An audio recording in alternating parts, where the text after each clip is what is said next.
a short list, and a strong resolve. Rebecca Reece.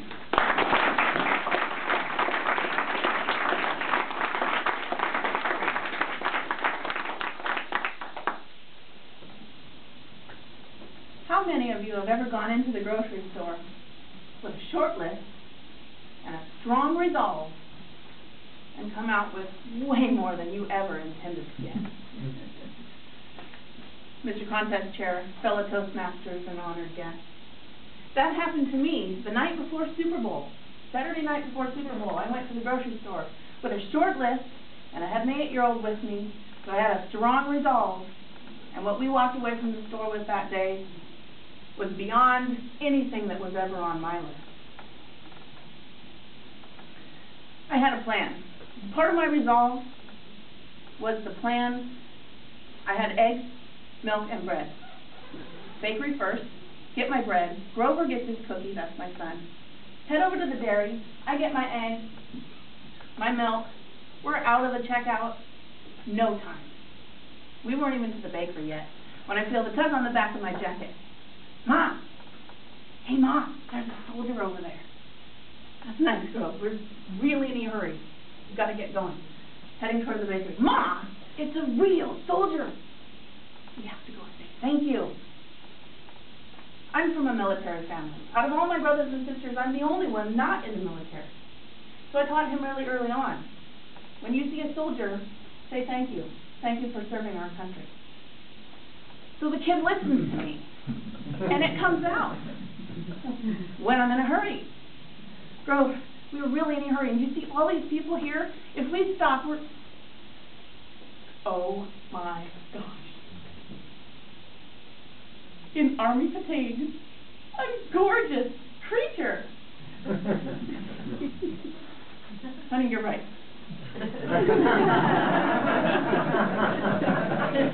We should go say thank you. Ma, I'm shy. Can you talk?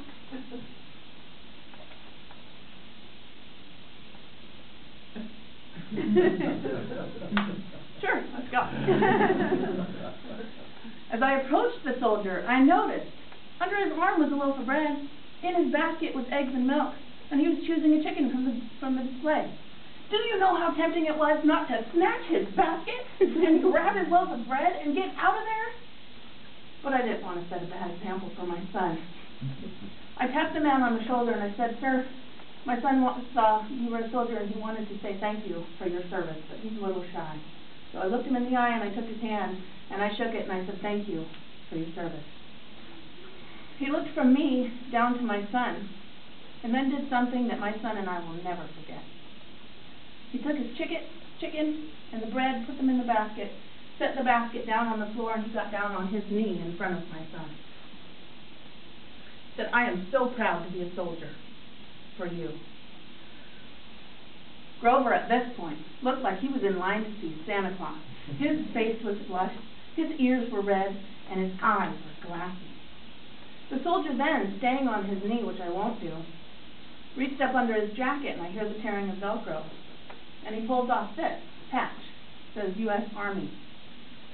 And he handed it to my son, and my son accepted it as though it were a Christmas prize. He then reached into his coat again, and he pulled off another patch. This is a Sergeant First Class Army patch. And he said, "With this patch, I have permission to yell in people's faces." And he handed that to my son. He reached up again on his shoulder and pulled off this patch. This is the 2nd Infantry Division patch of the United States Army, and it is the most recognizable because it hasn't changed in over 80 years. He handed this to my son. Finally, he pulled out this patch, and he showed it to my son. And he said, "Do you know what this is?" And Grover said, "That's the United States flag, and we pledge allegiance to that flag every morning in school." And the soldier said, "That's right. But we don't just pledge allegiance to this flag, we pledge allegiance to the greatest country in all of the world. This country, this flag represents the country where we can do what we want to do. We can go to school where we want to go to school. We can go to church where we want to go to church." And Grover said, "And we can play baseball."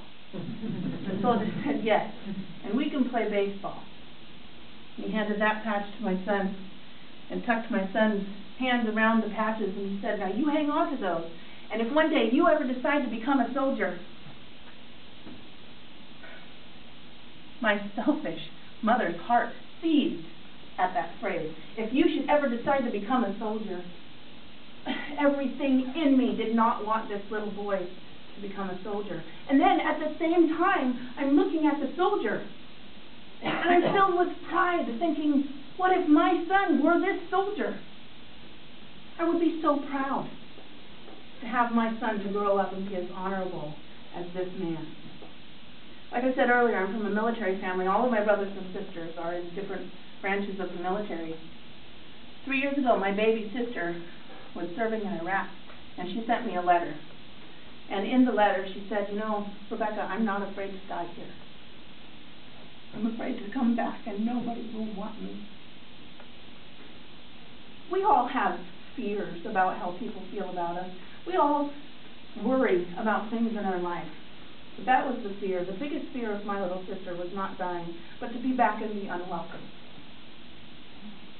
All she needed was somebody to welcome her and shake her hand. As I watched the soldier gather his groceries and go to the checkout, and I tell you, I watched him walk away.